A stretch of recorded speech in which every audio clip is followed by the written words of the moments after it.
So apparently Code Provider is saying that this is a very trashy anime. He might not be wrong. Hello everyone, it's Fishy298 back again to give you another video, and this time I'm going to be talking about another show that is airing for the fall seasonal anime of 2016, entitled Trickster. Trickster is going to be a 24 episode series, so if you do plan on sticking around, it will be there for the next season as well. That's if you do plan on staying around. I'm not saying necessarily this is a bad series, but I'll talk about the pros and cons of what I liked about it in this episode. I'll give you a little bit of rundown of a synopsis in case you didn't know what the show is about. Oh, you're just too lazy to go read the mal, as a bunch of people are. So what Trickster is basically about is, there's a detective agency called the Young Boys Detective Agency or something like that, where basically they solve mysteries and crime, and we actually don't know what they do.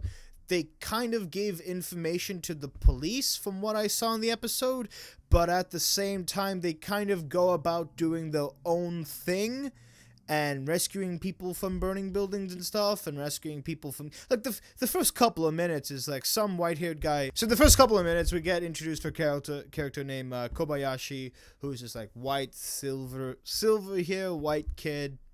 Well, he is white with white hair, whatever, besides the point.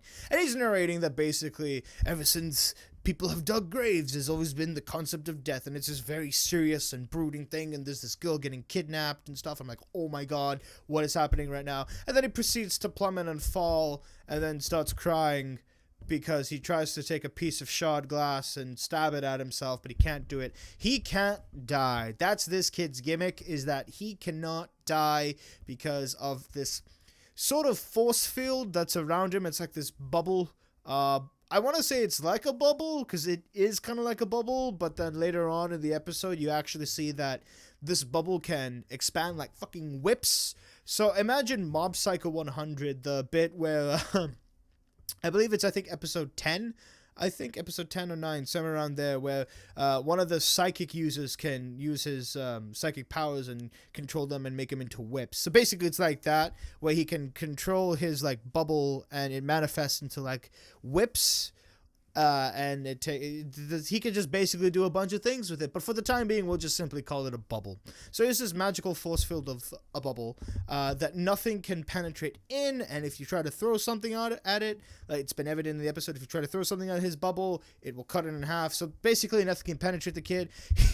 I don't know what's sad, but I kind of laughed at it. He takes a shotgun, I think it's a shotgun, puts it to his mouth and shoots it, and the bullet comes out. He can't die, and he really wants to die because he's immune.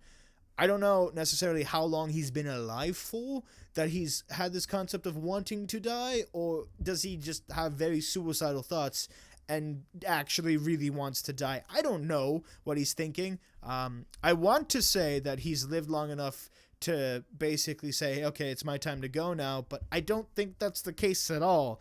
I think he's having suicidal thoughts and just basically wants to kill himself because, well, he doesn't have any family from what we see in this episode, and he doesn't really have any friends because anybody that he tries to go talk to or anything that tries to come run into him. And this was another kind of sad moment, kind of really weird moment. A dog basically runs into him, and he's telling the dog to stop, as if the dog's going to listen to him.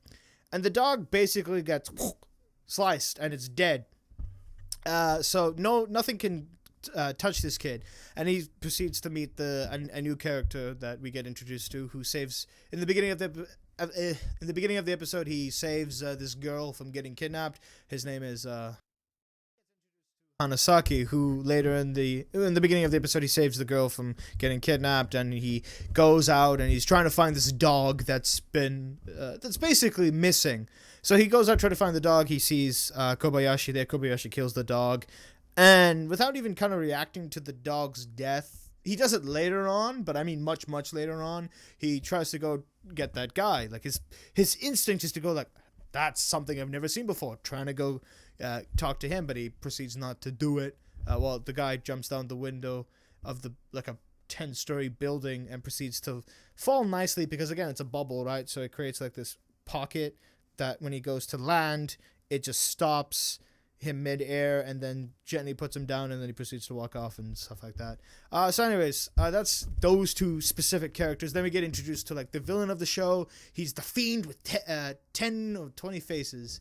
I think it was 20 faces. Yeah, the Fiend with 20 faces, because he can wear 20 different faces. I mean, he could probably wear more, but I'm pretty sure they're just aware that he wears 20 different faces and that he is a fiend, a master criminal, plotting something. He just basically fucks around with the detective agency. Like, him and the leader of the agency, they have like a pretty good relationship, if I do say so myself. I want to say it's on terms with like Sherlock and Moriarty, if not even more deeper and rooted, because Sherlock and Moriarty, it was kind of like a short-lived relationship, if I do want to say so myself, but them, I feel like it goes even deeper into their past and what they are, is what they mean to each other and stuff like that. So we'll get more of their chemistry along the way. Again, it's a 24-episode series, so we'll get a lot of backstory, a lot of character in depth and stuff. And then you get introduced to another guy who I think his name is Rio or something like that. He's the guy in the beginning driving the head detective or whatever, and at the end he points the gun at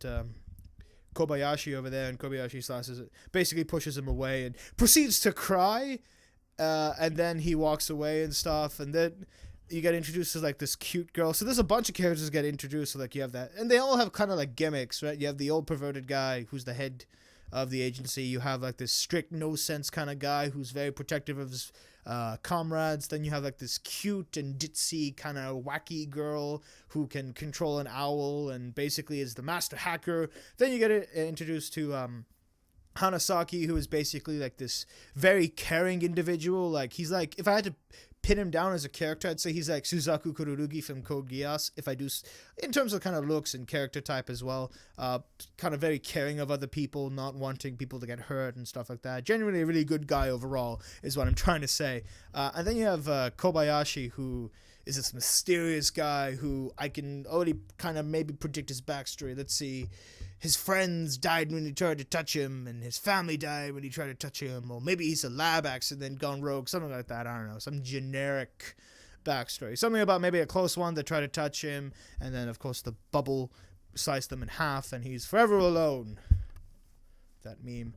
And the one thing I'm glad about that happened in this episode was that they didn't initially bring him into the detective agency. Like, he basically he didn't give him a card. He basically said, hey, why don't you join us? And he was about to consider that. He was like, maybe. And then shit happened, and he's crying, and he's leaving, and he cut himself.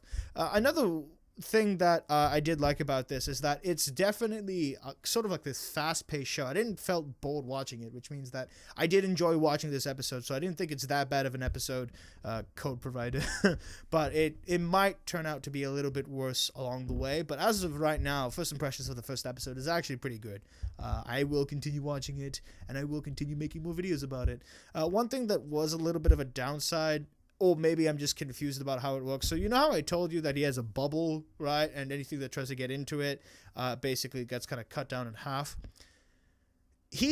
There's a mech piece going towards him, and okay, so now in the episode there's an explosion, and he blocks it because like he has a bubble. Then there's like a mech head or mech piece from the mech suit that kind of flows, it like flings itself at him, and he shrieks, and Hanasaki's like, hey, why'd you shriek? I don't get it. And he's bleeding. Kobayashi gets a cut, even though he has this protective bubble. And I'm thinking to myself, how does that make any sense? He has a protective bubble that can stop anything from going in, and it cuts it down, and something managed to slip past it. So what I'm thinking is that maybe he needs to be self-aware that it's happening, or that the bubble itself is an entity that it can sense danger, but only then works for a little bit. So like it'll sense danger, stop it, but then something that gets past it without it knowing. Even Kobayashi doesn't even notice the piece flinging out. Maybe the bubble itself didn't actually sense the piece, or was quick enough to react to the piece going towards him that it cut his hand and he actually started feeling pain. And then the last line of the episode was, it tingles. And that was it. Well done, show. I applaud you if I could, because I'm holding on to this microphone. But yeah, light plod.